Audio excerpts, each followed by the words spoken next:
Welcome back to Coffee and Tea with CarrieVee. I'm CarrieVee, your biggest fan. I will believe in you until you have the strength to believe in yourself. This podcast is all things leadership, communication, confidence, clarity, worthiness, and life. And back with us today are George and Tracey. And I've been so excited to have this amazing couple back with us because the last episode we did with them blew my mind. I know it blew your mind. And so they are back again. And we are talking today about, well, I'm not going to spoil it. I'm going to let George and Tracey tell you. So welcome to the show and tell us what has your soul on fire right now? First of all, it's great to be back. So happy to be here with great you. to be with you, Carrie. Awesome to have you back. Yeah. And so what's hot for us now, and what's pretty much always hot for us is talking about conversations, talking about conscious communication, talking about navigating difficult conversations and how to really stay grounded and stay connected and stay open-hearted. Yes. While navigating conversations that could be tender, that could be sensitive, or that could be difficult, really. Yes. And one thing that sort of the consistent thread, a consistent question to ask, a consistent exploration is, what is the frequency? What is the vibration of the conversation you're having?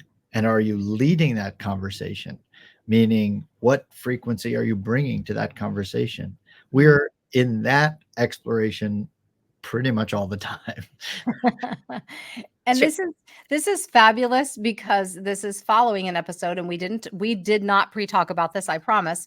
The episode that you are following is how to have the difficult conversation. So this is absolutely perfect. Absolutely perfect. So I'm going to be quiet and let you guys talk because you're the experts. So let us have it. Well, I'll just say we love answering your questions, so don't hold back on that. But having said that, where do you want to go? Yeah, I feel like, well, there's a few layers to this. And one is, I think it really depends on what is most alive. Like we could have a theoretical conversation about the importance of knowing the tone and getting really centered in yourself. Knowing your intentions, knowing the ways in which that you want to create a safe space and create a connection and create agreements or understandings about how, if the conversation goes a little sideways, or, how to get back on track. Yes. And I feel like in specificity, we're navigating some conversations with family and with tender topics that are sensitive, because we want people to feel heard and feel safe and feel respected. And also to share different perspectives. Yes. Yeah, that feels what's really a common thread in there is this idea of somebody feeling heard, held, respected, etc. And when things are going off track, I mean, you see on social media all the time, people, what could be interpreted as a completely innocent or innocuous remark could suddenly turn into this flame thing, going on between people on social media. And parties in there are not feeling heard, respected, held, acknowledged, etc. And so it's like when you see or are engaged in a conversation that is going off track, somebody is not leading it in a high frequency. And that old joke about, if you're looking around the poker table trying to figure out the sucker, it's you. It's like if you're in a conversation, I don't know that expression, but it's an old poker expression. I mean, I'm not a big poker player, but I heard that once. And if you're in a conversation and it's not going well, and you're wondering who should be leading the conversation, it's you. And it's your opportunity to bring the frequency, to bring the vibration. Like if it's negative, bring the affirmation, bring the positivity, bring the holding. We're really passionate about if nobody is holding the conversation, that's your opportunity to start holding the conversation. And Mm. we believe that our lives, the results we're experiencing are the sum total of all of the conversations we've led or participated in or overheard even. And so the opportunities are everywhere to step in and lead. And how you lead and what vibration you lead from makes all the difference. All the difference. Yes. So the obstacle that you feel is actually your opportunity to step up and be the leader in that conversation. Absolutely. Absolutely. And there are 3 conversations that are happening all the time. And Okay. this is a core part of our teaching. So one conversation that's happening all the time is the conversation that's going on inside. And that is what we say to ourselves about ourselves, what we believe, what narratives are constantly running, Yes. and how conscious or unconscious we are about that. So that's one conversation. The second conversation is the conversation that's coming out of your mouth. Mhm. And the words that you're choosing, the ways that you're describing things, the frequency, as George, you've been saying.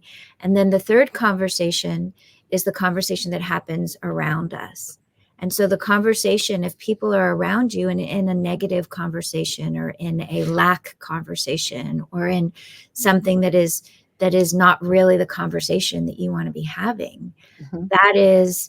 that shows you the opportunity to either reflect what's actually coming out of my mouth, and am I contributing to that negative conversation? Mm. What's going on inside of me? Am I internally having that kind of a conversation, and then that's coming out of my mouth without me knowing, and Or then attracting and perpetuating around me?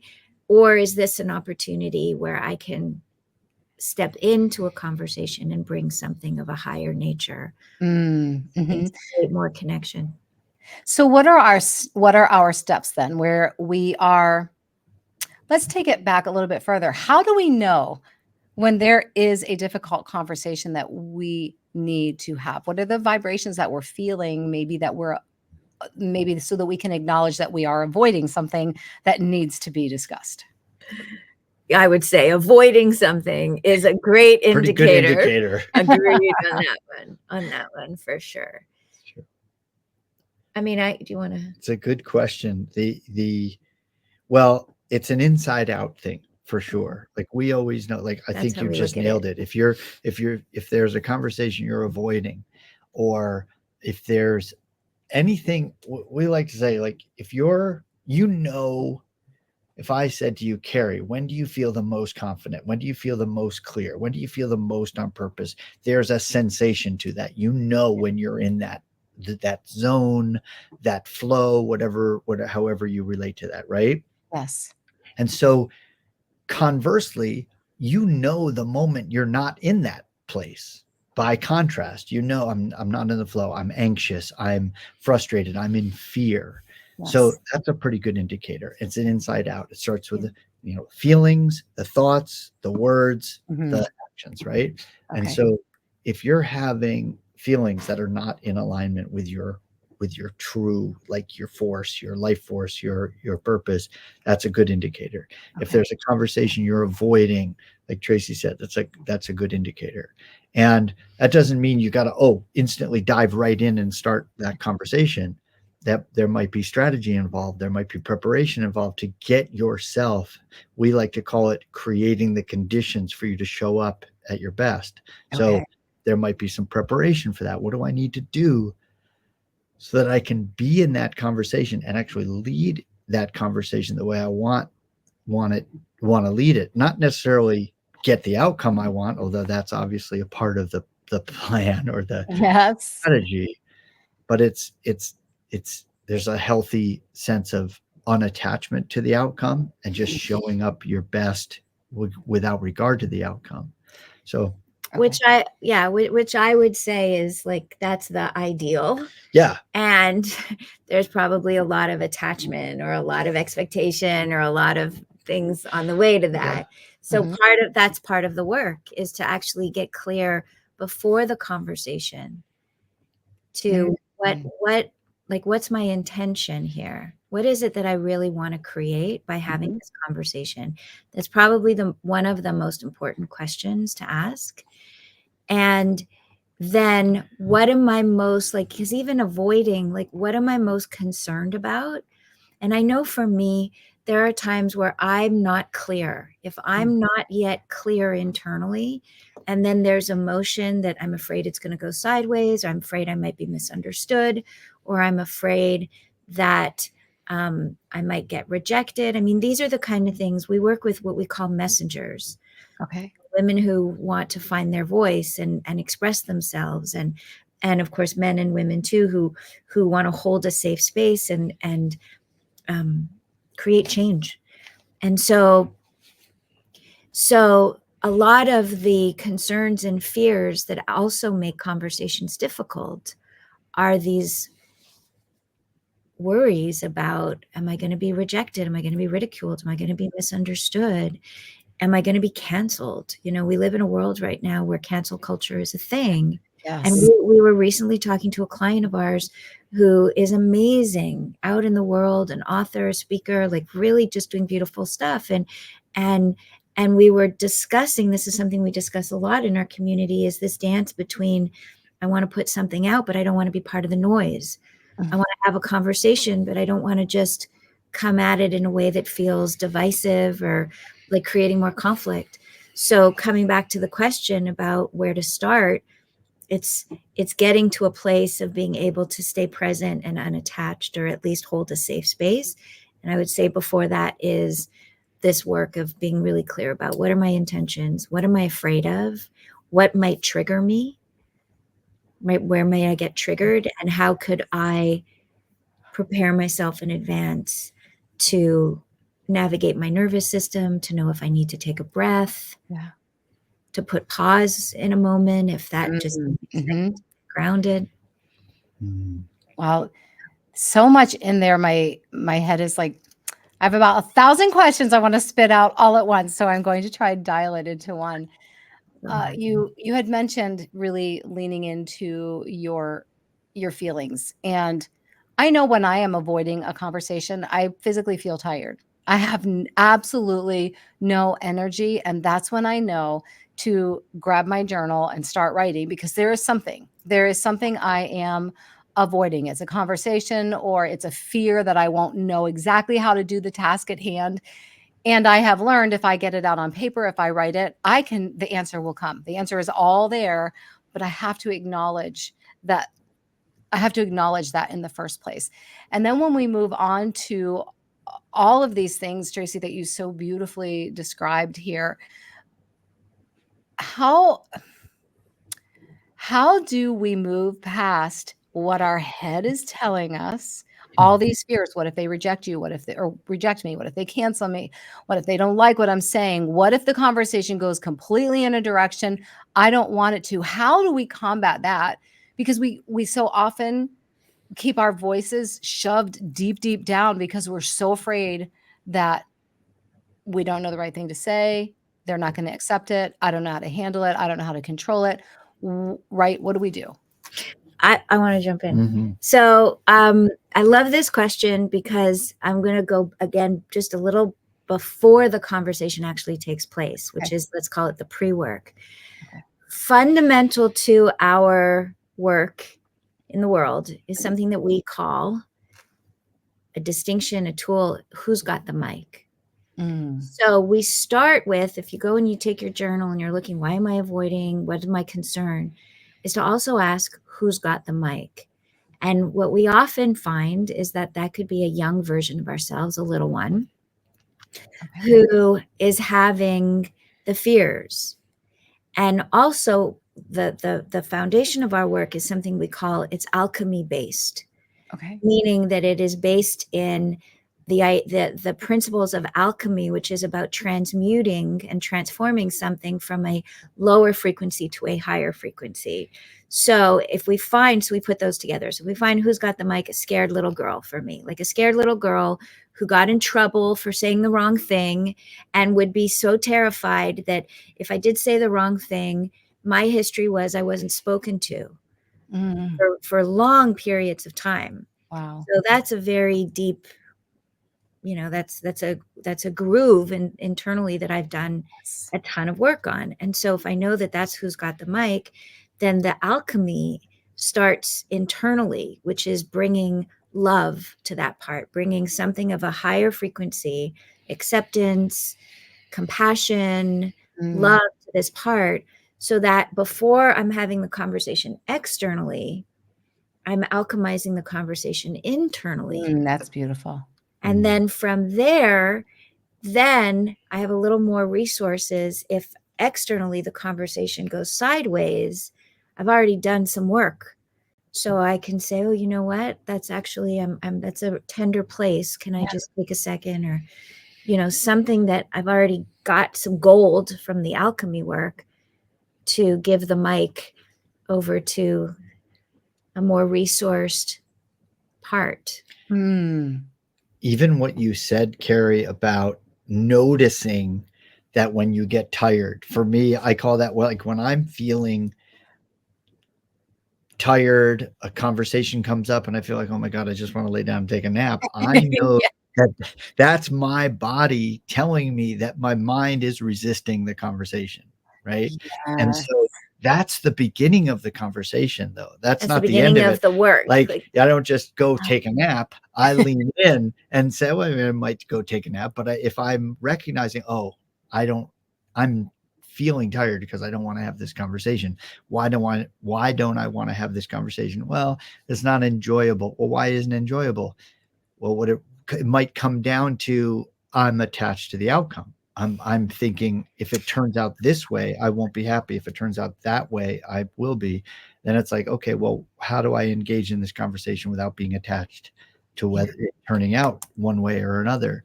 And then the deeper I go into that, the more interesting it becomes, right? It's not just, oh, I don't want to have this conversation. And there's always gold in that exploration. Like, oh, I didn't realize how attached I was to the outcome here. And what if I engage in the exploration without an attachment? What might be available? I might be able to get through this conversation with ease and grace and get to the other side and never have to have the conversation again. I might be able to come to an agreement that satisfies us in ways that we didn't expect. I might, et cetera, et cetera, et cetera. So, and that's where the who's got the mic is realizing, like, oh, this part of me that's attached to something has the mic right now. So then how could I get curious? So, and that we call that compassionately curious, not more judgment or shame or something like that, but how can I get curious? How could this be interesting? How might I show up in a way that would engage me more? And then that's starting to give the mic over to the parts that we want to be leading those conversations. Yes. I'm looking at our time going, how is time flying? I have thousands of other questions to ask. So it's we're just getting started. We're going to keep talking as we go through this amazing new friendship. Let's say we get through this. We've identified, we have talked through this in our minds. Maybe we've journaled, we're going to have this conversation. And we've detached from the outcome. And the outcome is not what we had hoped. Maybe the decision on both sides is we're not going to have a relationship, or we literally cannot come to an agreement, which is okay. I think people have mistakenly thought that we have to agree on everything to be friends, which is not true. No. I don't believe. But how do we keep moving forward with confidence and self-worth when someone, maybe this conversation with someone, maybe it's a parent or a sibling or a significant other, someone we really want to walk in agreement with or walk in peace with, this conversation didn't go great as far as I'm not putting this, you know what, take over my words. Yeah, we totally get it. Do you want to jump in? And then I can.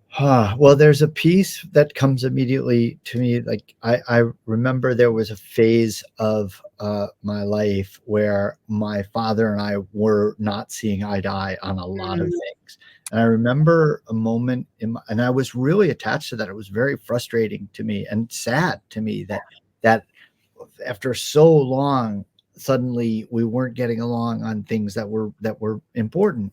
Yeah. And I remember a moment when I shifted what would be a positive outcome. Like I was really attached to us getting along in a particular way. And then I remember switching and thinking, you know what? My goal is simply going to be that every time we are finished with a conversation, my father will have had the experience of a son who loves him.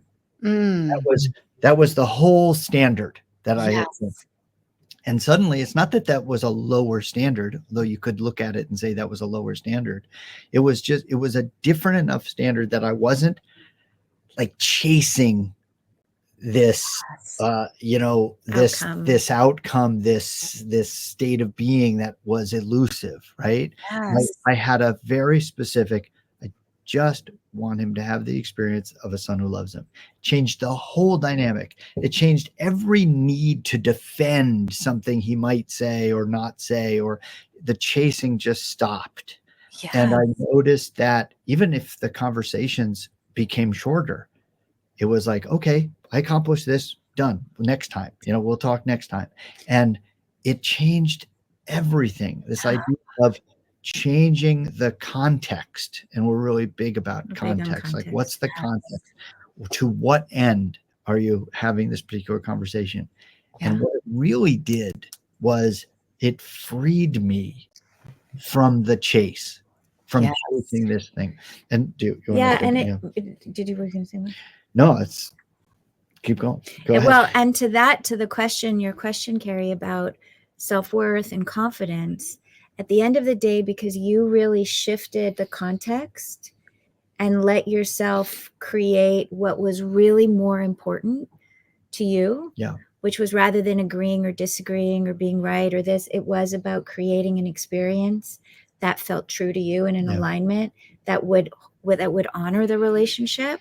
That actually creates huge confident shift and confidence and self-worth, because then at the end of the day, that's the measure, right?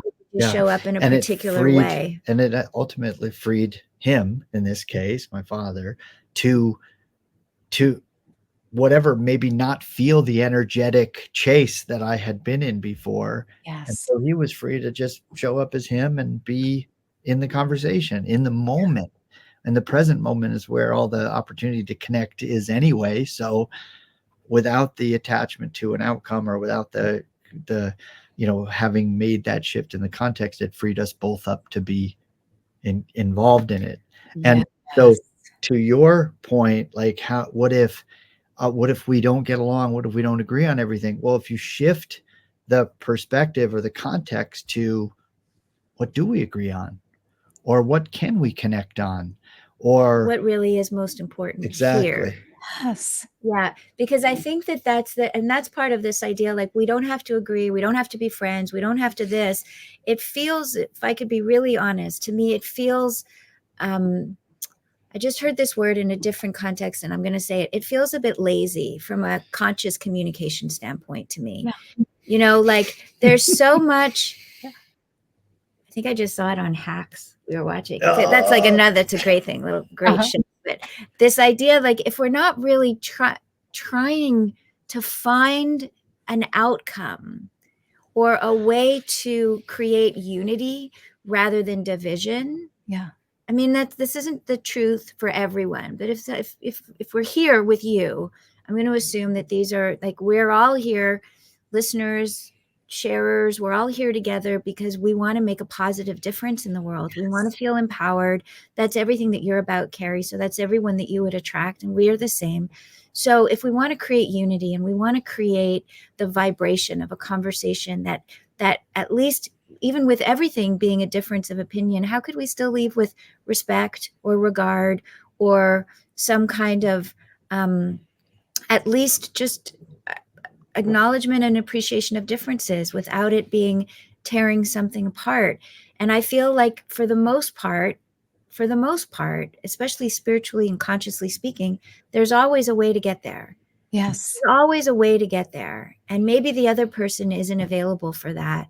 But if that's who we are and that's who you are, and that's, then that's the work, is to find that context. And then that's the measure is more here this way between ourselves and how we show up. Yes. We can have some say in that and influence in that more than outside of ourselves. It's such a huge paradigm shift in our mindsets. It's so powerful. I love the way that you have put this, and I wish we had hours more. I want to say one quick thing, because I could be up in the middle of the night wishing I'd said this. So when I say the word lazy, I have zero judgment. Yes. Because I know when I have had those moments where I'm like, I don't want to work this hard, or I don't know, it's just easier.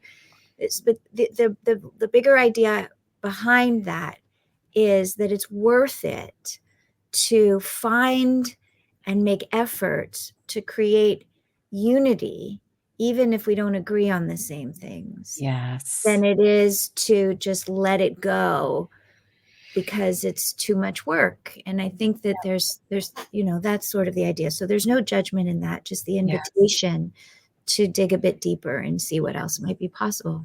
Yes, I love how you put that. It's so empowering to be able to create these new outcomes that aren't based on outcomes. It's so empowering. Yeah, right on. It's like sometimes the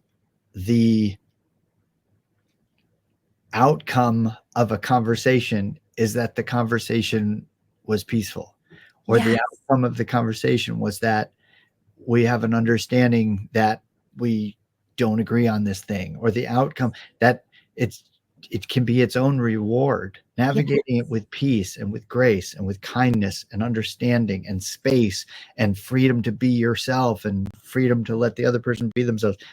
It can be its own reward. Yes. Without belittling, without shaming, without judging, without turning it into something that leaves somebody feeling less than. Yes. And the art of engaging in conversation in that way is we might say it's a lost art. We're passionate that it's not a lost art. It is an important art that actually the future, our future, the well-being of humanity is kind of hinging on that. Yes. Because we feel that communication is one of the most important and one of the most even invisible aspects of humanity. You could change technology, you could change this, change that, but if we don't actually learn how we communicate and what we're saying to ourselves and others, then we're still creating the same thing. And one of the things that drives us and pulls us is a question that we ask, which is what kind of conversations and how can we be having conversations as humanity that lift us up, that elevate consciousness, that create a world that's more safe, kind, and caring, like creating something and then having conversations from that higher place. Which by the way is only becoming more important the more artificial intelligence, for instance, informs us and gives us a rough draft of what we might be saying. How important is it that we come back as humans and make sure our fingerprints, our DNA, our voice is actually in that conversation? Yes. Which means as consumers, we're being called, invited, required to be even more discerning. We thought that in the advertising age, we had to be discerning. Wait, we're being called up as discerning consumers even more to ask, is this authentic? Is this generated by consumers a human being? Of communication and content. Exactly. Yes. And so I think if we address that, if we meet that challenge with responsibility and really take that on, number one, AI could really help us more rather than hinder us, as long as we're discerning consumers and discerning content creators, but also invite us to deeper connection rather than separation. The Yes. opportunity is there. How we meet that is going to be up to us. And more right? and more people that can hold those kinds of conversations, which is what our purpose really. Yeah. Sure. We hold the holders, as we like Yeah. to say. So Yes. And it's so, and I feel, I mean, I feel through this, through the virtual screen here, the passion and the drive that you have to get this message out there. And I so love and respect that. I hear in clients that I work with just such despair over either not sharing, not using their voice in the past, or not knowing how to use your voice now, or toxic conversations that are going on all around them. And it is more and more and more prevalent. And I, like you, also feel this need to educate and to teach people that valuing each other is above everything. Yeah. We don't have to be right. We simply need to respect, love, and value each other. I think that is a purpose for everyone who walks on this globe. Mm. I think. Well Yeah, put. well Well said. said. Yeah. That's absolutely true. And learn and grow together. Yes. Learn from each other and grow. And they're so rich. And Yeah. I mean, and the natural world shows us how that is just the truth of things. You know, Yes. you walk out into where we're up here in the mountains, you walk out into the woods and you see the interrelationship between between and among every living Yes. organism. Yeah. My well-being and your well-being are intertwined inextricably, you know. Yes. And just the sooner we get that the sooner we get that here and here, the Yeah. sooner, you know, It is. I love that you brought that out. I even watch when we let our 2 puppies out and the squirrels are up in the trees. It almost sounds like rain coming through the trees because they're grabbing all those acorns that are still in the big green ball, you know, and they're up in the trees eating them, dropping pieces down. And they will play with our puppies. It is so fun to watch these squirrels interact with these dogs. And they'll run and play and they'll drop things on the dogs' heads, and then they'll be up there chattering, and then they'll come down and play with them. And it's just so fun to watch them just have joy. Yeah. I'm sure they don't agree on everything. Dogs and squirrels are very different, but they still get along. And it's just, I love It's nature. and it. Yes. It's our imperative. Like if you take kids who speak 10 different kids speaking 10 different languages and put them in a room together, they're not going to be fighting. In an hour, they're going to be playing together. They're going to figure out, without saying a word to each other, without really understanding any language, they're going to figure out how to play together. Yes. That's our biological imperative. We love to play together. We love to coexist. It's when we learn, you know, is when when trouble starts. And all that conditioning. Yeah, and so that's what I mean. There's so much about undoing and unlearning. Oh, deconditioning so that we can actually just come back to our true nature. Yes. Oh, we've just gotten the topic for our next podcast. Is that deconditioning? I'm going to make a note of that because that's huge. I was just thinking that one. Talking about that. Kids are taught to hate.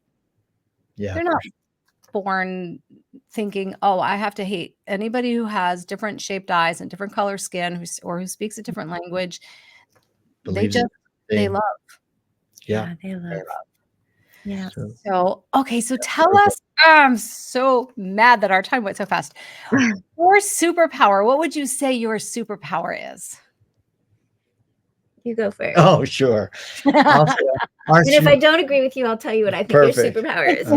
Well, I'll say our superpower together is really, I love what you said at the beginning when you said, I believe in you until you believe in yourself. We feel very similarly in that we hold a holder until you recognize, okay, I have the skill sets, I have my own superpower, I have my own voice, and there is a purpose to it. And the purpose is valuable, you know? And I would say that that's our superpower, is seeing what that is, especially, not exclusively, but especially if you're in partnership Yes. But we helping you identify that and describe that in your own words and your own voice. It's definitely a superpower of ours. Love that. I would also add to that bringing spiritual concepts into very practical, yeah. very Mm. everyday implementation as a leader, as a communicator, as a holder, as somebody who's facilitating transformation, or actually really, we call it embodying our divine essence by embracing our humanness, and how to really bring these otherwise big ideas to a very real moment, like not sitting on a mountaintop, but we call them being street workers, like out on the street. And, how can I have that consciousness today in this moment, in this time? So I love that. And for our listeners, let's get them writing. What's a great journal prompt for them today? Ooh. I'm tempted to go right to the heart of things, which is around who's got the mic. Like, who, if you find that you're really looking for greater understanding internally, or what's happening outside, and how to understand yourself more, I would ask that question lovingly: who's got the mic right now? And I would fine tune that. Say, for the journal prompt is, give the pen to your higher self and ask the question, who's got the mic? Well, they're two separate ones. Are they really? That's okay. We can have two. Or you can make them three. So put them together like George. Okay, let's do it. That's one possibility. Or you can split them up and say, who's got the mic, and give it to whoever's struggling, and then give it to your higher self for wisdom and guidance. Cool. You have 3 prompts in one. I love Make it your own. Do whatever you want. And how can we find you if you want to tap into George and Tracey? Well, there's georgeandtracy.com. Okay. That's an easy one. And we have the Conscious Communication Guide. Conversations Guide. Yeah. Yes. Conversationsguide.com. All right. And I will make sure those are linked under the podcast. So if you are wherever you are listening, or if you are watching on YouTube, if you're actually reading a post about it, all of those links will be there. Awesome. We're going to hear more from George and Tracey. Some of it's a surprise, and some of it is going to be on a future podcast. So keep watching, keep listening. Thank you so much for hanging out with us today. It is amazing every time I hear you speak. I am so thankful that you are walking this globe and that you are doing what you have been called to do. Thank you for hanging out with us. We love being with you, Carrie. Thank you. Right back at you. Thank you for doing all the beautiful work that you're doing too. It's amazing being here with you. Thank you.